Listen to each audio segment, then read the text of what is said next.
Hello again, this is Gail Cameron from My Pocket Coach in our Leadership Lesson series. And with us today, we have one of the top women leaders in financial services. A very warm welcome to Shirley Machaba. Thank you so much, Gail, and very happy to be here this morning. Thank you so much for being here today. So, Shirley, you are the CEO of PricewaterhouseCoopers, Southern Africa, and you've been a senior regional partner since 2019. And you've been a partner in the PwC assurance practice for more than 16 years. And I think that's where I first met you, when I was coaching you in preparation of the partnership interview. My goodness, that's a long time ago. I can almost not believe how quickly time goes by. But you are a chartered accountant and a qualified chartered director of Southern Africa, and you have more than 27 years internal and external audit, risk management, compliance and governance experience in the private and public sector across all industries. Shirley is currently the partner in charge of PwC in Waterfall and has been there since July 2018. And also serves on the PwC Africa leadership team. Shirley is an active member of the profession and has presented on diversity inclusion locally and abroad, and has co-presented with Professor Mervyn King on governance, risk and internal audit matters. She has also been recognized for her excellence by the Institute of Internal Auditors in the development and growth of internal auditing in the public sector, and has been named Internal Auditor of the Year by the IIA South Africa. Shirley has received numerous awards for excellence in her profession, including Top Black Female Leader of the Year in 2014. And a finalist for Role Model of the Year by the Gender Mainstreaming Awards last year. So Shirley, how does it feel to be head of one of the largest financial services organizations in a time of change and challenge?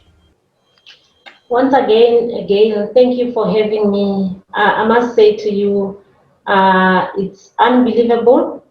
For me, it's a great opportunity that I'm not gonna even be ungrateful for, and I will not really take it for granted at all. As you are saying, this is the largest professional services firm. The important thing to note as well is that it's the first. You know, there have never been a female CEO in the largest professional services firm in South Africa. I'm the first one. So what does it mean out there? It means it gives a lot of hope to our people, particularly women. So I feel empowered in a way. And, you know, for me, it tells a story that, you know, those who elected me to this position, they trust that I will take this organization to the next level. They trust that I'm more matured enough. I'm calm during crisis, during time of change. I'm resilient. I have the emotional intelligence that will really, you know, inspire our people as well. Because you will agree with me that during time of change, you need leaders who are resilient, leaders who can inspire, you know, the younger generation to move forward. Indeed, you know, I remember even many years ago when I coached you that, you know, your EQ was really high. And I mean, today we know that EQ is 93% of the success equation. You know, technical proficiency is a baseline competence. You know, it will get you the job, it will get the job done, but the difference lies in the way in which you do the job. And having a female leader brings that beautiful diversity of thinking and your own leadership language, you know, to the fore. So how have you built confidence and or resilience over the course of your career? It's a good question. Why am I saying it's a good question? It's because, we as women leaders, we know not to have, enough confidence. So how I build my confidence, I have developed a routine throughout my career. I make sure that I exercise during the week 20 minutes in the morning before I start with my daily tasks. Saturdays I run for, I started by running 5 kilometers. Now I'm progressing. I'm now reaching to 10 kilometers. But Well the done. important thing again is it's really making sure that I have mentors who surround me. You are one of them, Gail. As you said, you have been walking this journey with me. Because with the mentors, what they do very effectively, they challenge you. They take you out of the comfort zone. Sometimes it's not necessarily nice, but when you're alone, you think about it, you reflect, and you realize that you have to do something about those areas. It's also about listening carefully, making sure that I learn from others. I'm very observant. I remember when I was I was not yet the chairman of the board. I was an ordinary member of the board at PwC, and there was this senior partner who was chairing. And every time after the board meeting, I'll go to him and say, "Oh, one day I want to be like you. I'm observing how you run the meetings," and eventually I became the chairman of the board. So yeah, Beautiful. that's how I really build the confidence throughout. One last thing, and really this is a priority for me. I come from a Christian family. I put God at the center of every plan that I have because I don't believe that, without God I can achieve anything. It's so beautiful because you need that strong foundation to especially navigate through challenges and change. And I remember your active listening skills. Those were one of the strengths that you brought to this leadership platform, which was so badly needed. So describe a difficult time when you almost gave up, and what did you do to stay motivated? Gail, this question reminds me the time when I was about to get to this position. Those who don't know, it's a very comprehensive process where elections are run, like the country elections. You will appreciate that throughout that process, the stress, anxiety, and everything else, these campaigns where partners come together and then, senior partners present about me, and there will be questions. You can imagine some of the questions being the first female. So some of the comments are not necessarily very nice. Um, you know, for me to make sure that I keep resilient and move forward was to really focus, keep focus, make sure that I'm determined. And it starts with when you know what you want. Nothing will disrupt you. You steer away from disruptions because there will be a lot of, talks. You cannot expect 100% of the people to like you. There will be those people who will make, negative comments. But for me, the important thing is that it's to look at the vision and being determined to achieve what I want to achieve, making sure that naturally I'm a very motivated person. I'm optimistic all the time. No matter how difficult situations are, I become very optimistic. So that helped me as well. And again, having allies. It's important to have allies. Come the time when you are you're not feeling very well, those allies will keep on supporting you and keep motivating you to look forward and make sure that you don't fight for every battle. You choose your battles in a very strategic manner. Yes. So I love the fact that you mentioned focus because you are extremely focused. And, Daniel Goleman wrote a book a few years ago. He was the influential Harvard theorist, in which he talked about the value of focus in leadership today. And, that is a huge strength that you also bring to PwC.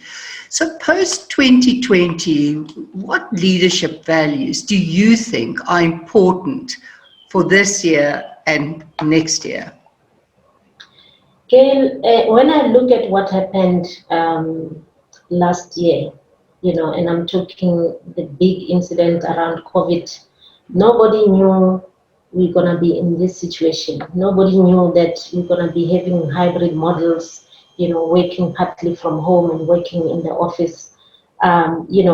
This caused a lot of disruption. So, what are those attributes or values that are required, to really continue to inspire, the team that you're leading? It's really, again, around being humble, applying the collaborative leadership style, because it can't be my way or the highway.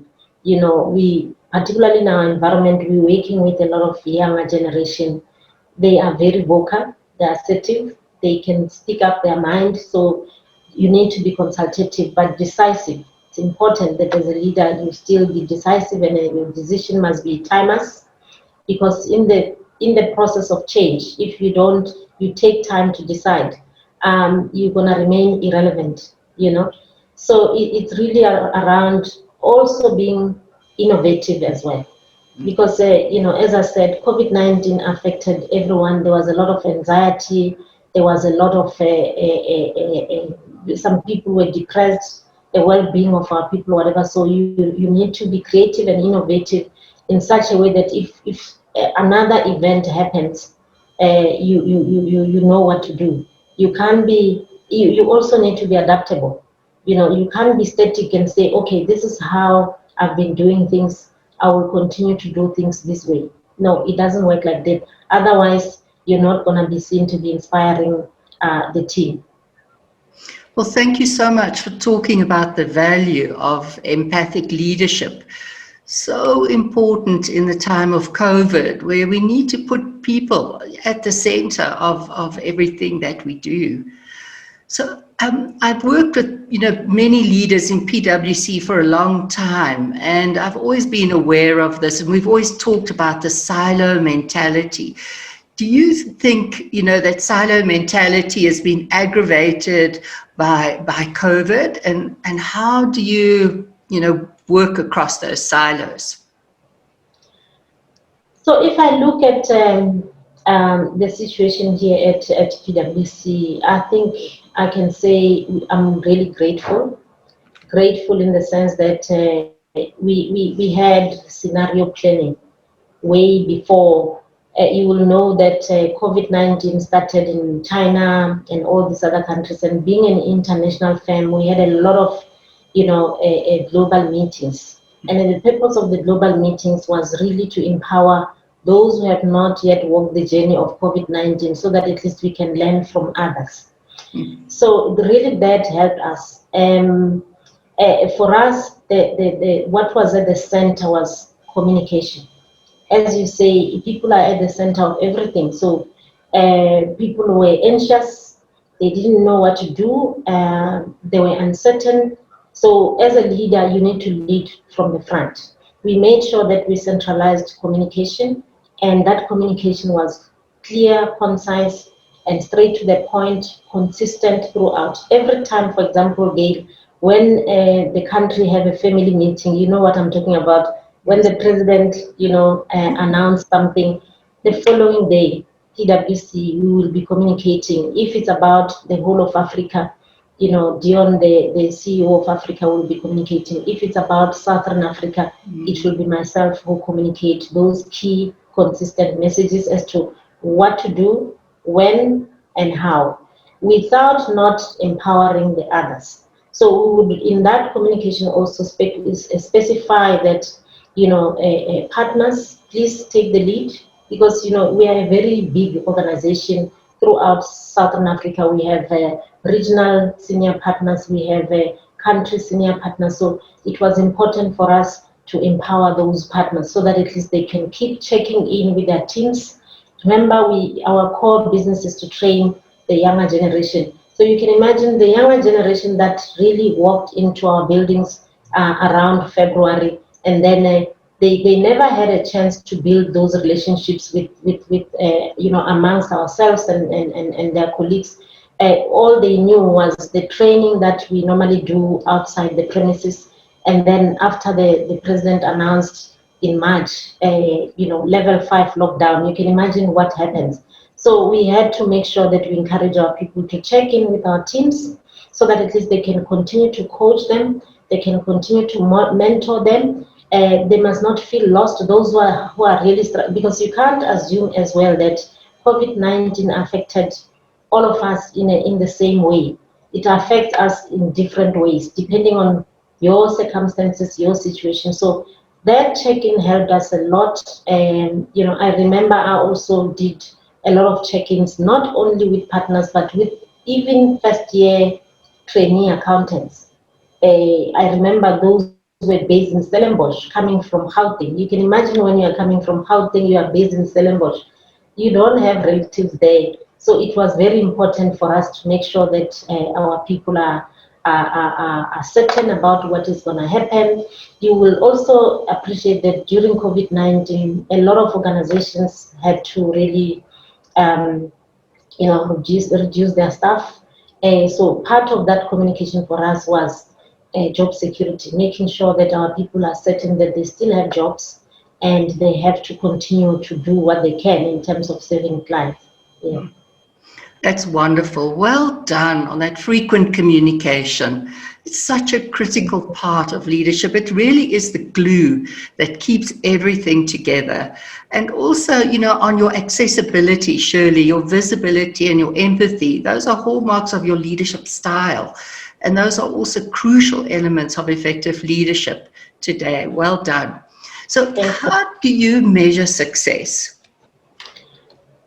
For me, it depends whether it's success for an organization or individually. So let me try and give you both perspectives.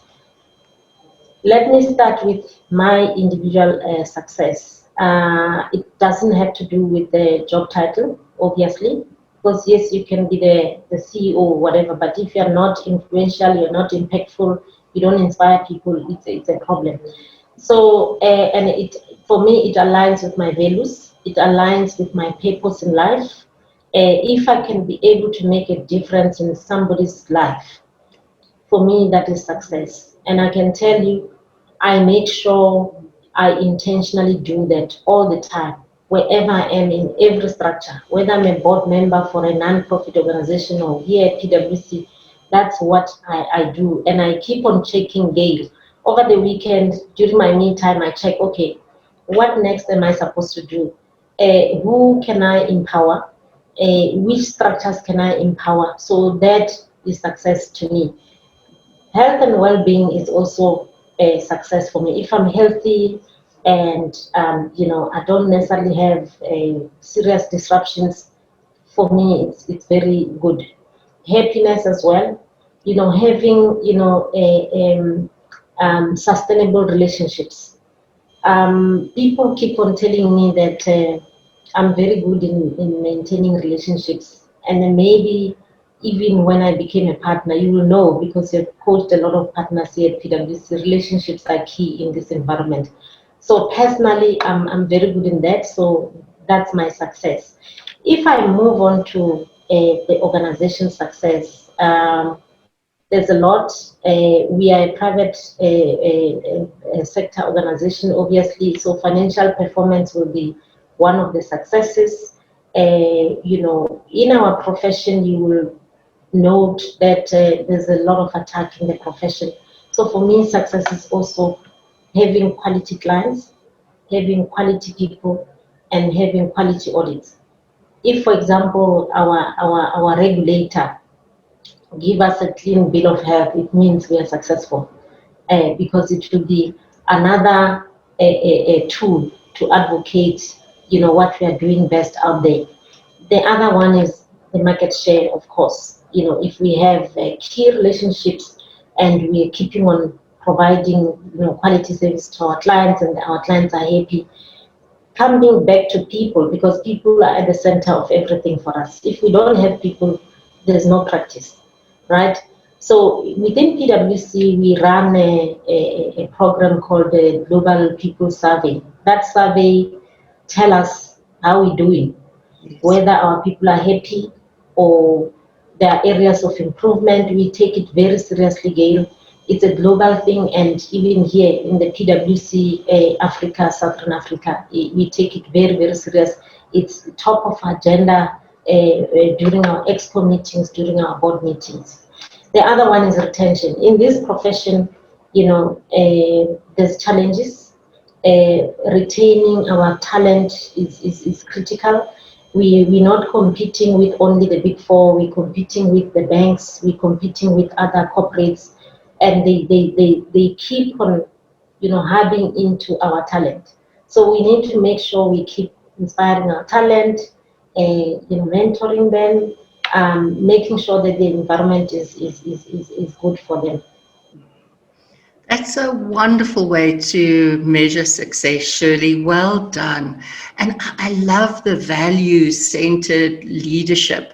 And you find that the effective leaders, they've really aligned themselves with a set of values quite early in life, and they navigate unwaveringly by those values. And that's why it's also so important to know where your values are, because your greatest conflicts occur when those values are compromised. So well done. And also the way in which you take your people seriously. I know this to be true because I still coach some of your youngsters, and I am so impressed by the way in which you care, your leadership care. That, people don't leave companies, they leave people. And when you've got leaders that care, you will, retain your talent. So which one lesson from 2020 would you like to build on? Gail, I have more than one, but I will try and zoom into only one as you requested. My experience with COVID-19 really was an eye-opener in the sense that I saw a lot of collaboration, more than ever before. And I'm talking not only from PwC side, but, when you look at, the challenges in the country, the whole COVID-19 affected the economy, it affected the health and well-being of people, humanitarian aspects as well. I was one of the people who was contacted by Business Leaders South Africa to say, Shirley, we are in a crisis as a country, and we cannot think that because our businesses are doing well, we just ignore everything. So are you able to deploy some senior partners who can come and help the government? We all know that government doesn't necessarily have capacity. They have great plans and whatever, but implementation is a problem. So me having worked in government, Gail, I must also tell you that I still have a very good relationship with government. In fact, I'm very passionate about what they do, So I did not hesitate. I raised my hand. I said, no, I will deploy some senior partners. The main aim was to make sure that there's deep collaboration between business, government, and other social partners, so that at least we can all come together and deal with this challenge of COVID-19. So, as I'm speaking to you today, that relationship or that collaboration resulted in us being appointed external auditors for the Solidarity Fund. And I must indicate to you, it's pro bono. It's not, we don't get a cent from that. Why? Because we believe that we are a purpose-led organization. You will know that our purpose is to build trust in society by solving important problems. For us, this COVID-19 was a problem for the country, not only for organizations and people in general, but for the whole country. So we had to step in. So that collaboration, I believe that going forward, I will build on it. And I'm not telling you what was happening here. 3 years ago, I think it's 4 years now, 4 years ago, we invested in technology. before COVID-19. I mean, we are a very innovative organization and we want to be on the forefront. So we took this decision 4 years ago. That time it was painful. However, come COVID-19, I must tell you, the transitioning for us was very seamless. So I want to link it up to the collaboration. The collaboration that was happening here, that silo mentality you know about, it was not there. Wow. People felt it's important to work together because we realized that we are in this together. That is so inspirational to hear that, because I honestly believe the only way forward is to be together, stand together, and to help one another. And well done on extending your hand and helping, because I think that's the only way we're going to get through this. Thank you. So, just as a last question, who is your favorite leader and why? When I respond to this question, sometimes I laugh because everyone will say the same person I'm going to share with you now. For me, my favorite leader is Nelson Mandela. And why, I've been following what he has been doing, reading his books, and I could see that he's an inspirational leader, humble, and somebody who doesn't take, who doesn't hold grudges, because he had an opportunity to unite everyone, irrespective of the sad experiences we had in South Africa. So I really admire him, and one day I would like to be like him. I think you already are like him in so many ways, Shirley. But well done on choosing him. We're so lucky that we had him, aren't we? And we should never forget who he was, because he's just a shining beacon, in times of uncertainty and challenge. But well done, Shirley. It's been absolutely awesome having you on the program, and we are so proud of you and the work that you're doing. And I just think it's fantastic, the message that you send out today. And I hope that many people will watch this interview and they will be inspired by your leadership. Well done. Thank you so much, Gail. Thank you for having me. This is an opportunity that I'm grateful of, and I hope those who are going to be listening to this video, they will feel inspired. Thank you so much. Thank you, and take care and have a wonderful day. Thank you so much. Same to you. Bye-bye. Bye.